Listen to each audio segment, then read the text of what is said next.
Hello everyone, welcome to Patel coaching. इस video में हम लोग क्लास 8 इंग्लिश में इट्स सो हैपेंड बुक से चैप्टर द सेल्फिश जायंट के क्वेश्चन आंसर को देखेंगे। इसमें फर्स्ट क्वेश्चन है, why is the giant called selfish. इस चैप्टर में जो जायंट है उसको यहाँ पे सेल्फिश मतलबी क्यों कहा गया है।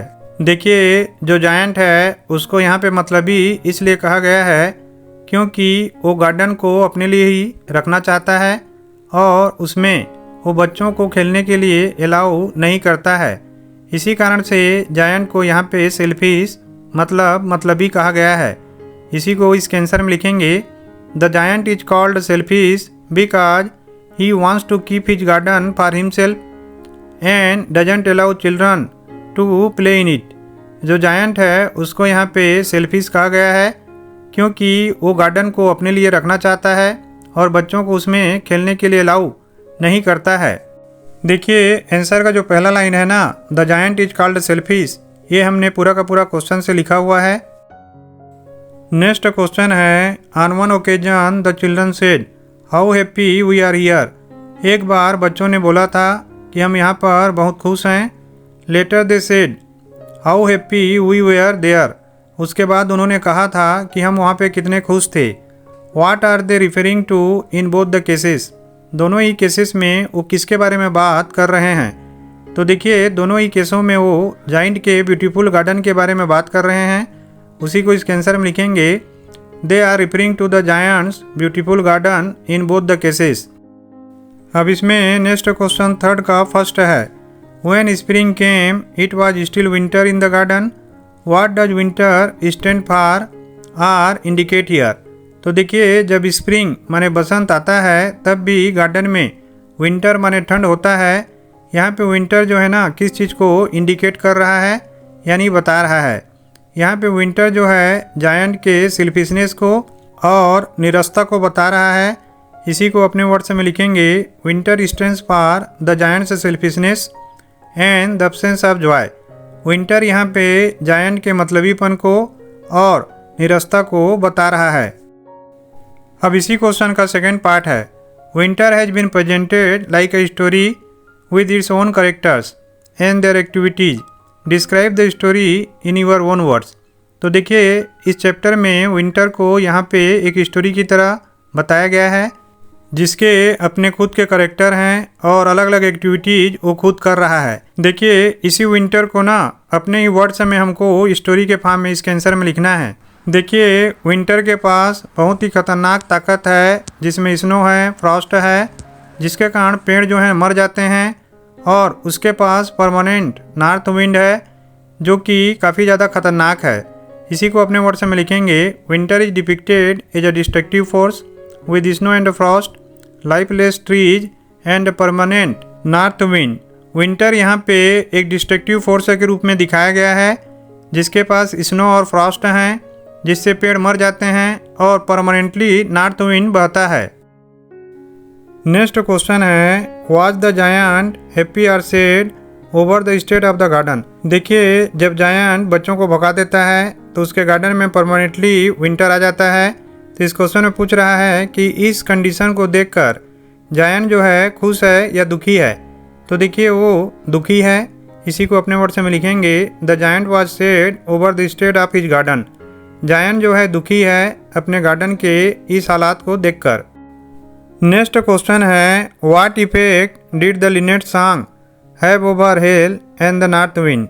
इसमें पूछ रहा है कि जो लिनेट पक्षी है वो जब गाता है तो उसका जो प्रभाव है वो हेल माने पाला के ऊपर और नॉर्थ विंड के ऊपर क्या पड़ता है।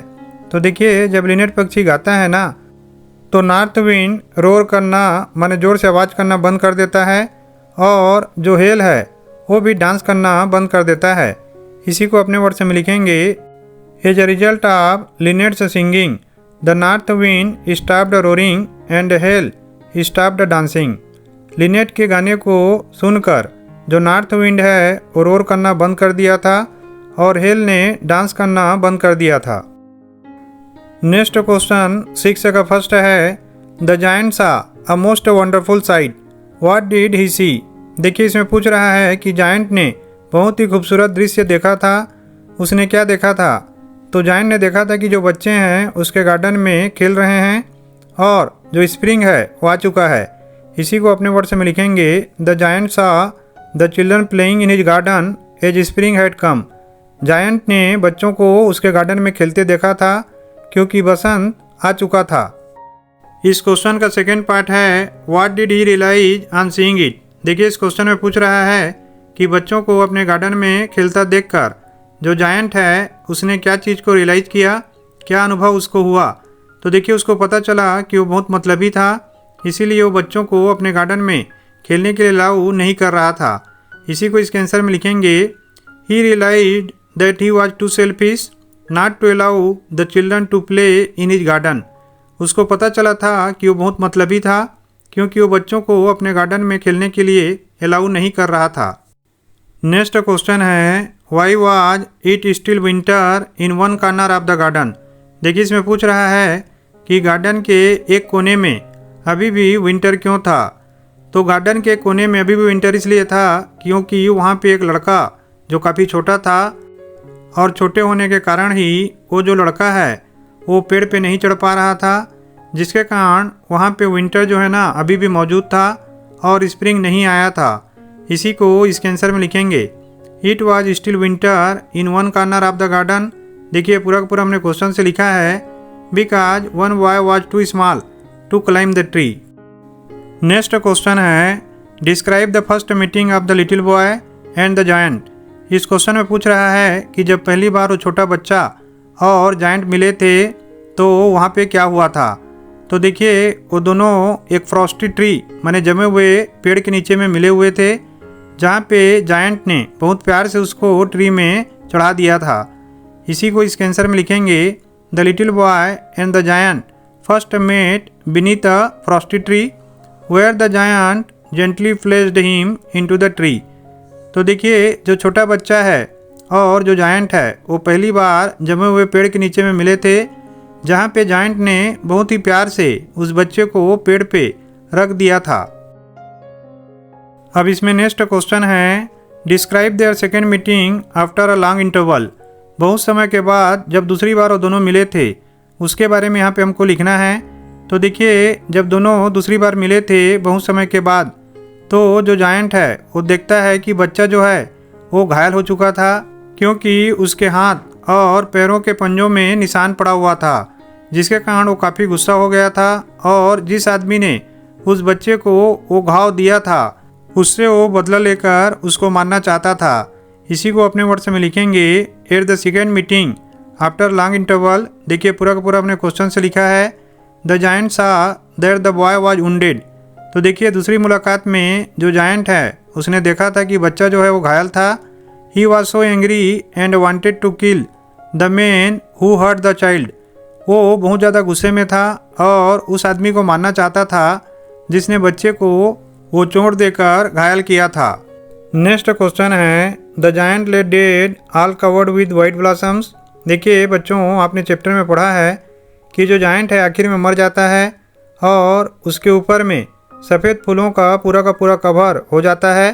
What does this sentence indicate about the ones selfish giant. ये जो सेंटेंस है पहले मतलबी रहे जायंट के बारे में क्या बताता है। तो देखिए ये जो सेंटेंस है यही बताता है कि जायंट को ईश्वर का आशीर्वाद मिल चुका था ताकि वो मरने के बाद में स्वर्ग में खुशी से रहे। इसी को अपने वर्ड्स में लिखेंगे, this sentence indicates that the giant was blessed by God to live in paradise after his death. ये जो सेंटेंस है वो बताता है कि जायंट को ईश्वर का आशीर्वाद मिल चुका था ताकि वो मरने के बाद स्वर्ग में रह सके। नेक्स्ट क्वेश्चन है, the little child's hands and feet had marks of nails. देखिए जो छोटा बच्चा है ना उसके हाथ और पैर में नेल के चिन्ह थे। Who does the child remind you of. ये जो बच्चा है आपको किसकी याद दिलाता है। Give a reason for your answer. हमको अपने आंसर के लिए एक कारण भी यहाँ पे देना है। तो देखिए जो बच्चा है हमको जीसस क्राइस्ट की याद दिलाता है क्योंकि उनके भी हाथों और पैरों में हैमर के द्वारा इस प्रकार के नेल के निशान लगा दिए गए थे। इसी को अपने वर्ड्स में लिखेंगे, the child reminds me of Christ because we are hammered into his palms and feet. ये जो बच्चा है मुझे क्राइस्ट की याद दिलाता है क्योंकि उनके भी हाथों और पैरों में नेल को हथौड़े से ठोक दिया गया था। अब इसका लास्ट क्वेश्चन है, is there something like this garden near where you live. देखिए इसमें पूछ रहा है किसी गार्डन की तरह क्या आपके आसपास भी कुछ इस प्रकार का है जहाँ आप रहते हैं। Would you like one without the giant perhaps and why. क्या आप इस प्रकार का गार्डन वहाँ पे चाहते हैं, शायद वहाँ पे आप जायंट को ना चाहते हो और क्यों। What would you do to keep it in good shape. आप इसको अच्छे कंडीशन में रखने के लिए क्या करेंगे। देखिए मेरे घर के पास में ही एक गार्डन है, शायद आप लोगों के घर के पास में भी गार्डन होगा। मैं वहाँ पे जाना पसंद करता हूँ, खासकर मेरे दोस्तों के साथ में जब वो मेरे साथ खेलने के लिए आते हैं। मैं इस प्रकार के जो गार्डन हैं उनको अच्छे कंडीशन में रखने के लिए हमेशा कोशिश करूँगा। इन्हीं को इस आंसर में हमको लिखना है, yes there is a garden near my house. हाँ मेरे घर के पास में एक गार्डन है। I like it very much because my friends come to play here. मैं इसे बहुत पसंद करता हूँ क्योंकि मेरे दोस्त यहाँ खेलने आते हैं। I would like to keep it in good shape in all respects. मैं हर हाल में इसको अच्छे कंडीशन में रखना चाहूँगा।